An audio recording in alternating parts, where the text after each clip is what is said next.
Sweet morning to everyone. आज मी आले माझ्या कॉलेजमध्ये. बिल्डिंग एकदम जुनी झाली आहे. खूप वर्षानंतर आम्ही आलो इथे. हिला मी मगाचपासून सांगते काहीतरी बोल तर लाजते नवीन नवरीसारखी. खूप भारी वाटते कॉलेजमध्ये येऊन. सडनली 5 इयर्स नंतर आम्ही आमच्या कॉलेजमध्ये आलो आहे. पुढे बघायला मिळेलच आम्ही कुठे कुठे जातो, काय करणार आहे. फुल डे आज. So let's go.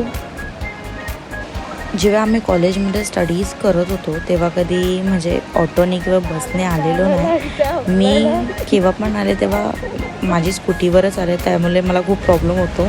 फायनली पोचलो आम्ही. मला जेव्हा पण काय बोलायचं असतं ना, भाविका मला अशी बघत बसते. मग खूप हसू येतो मला त्या टायमाला. आल्या ऑर्डर दिली आणि पहिले पेट पूजा, मग काम तुझ्या.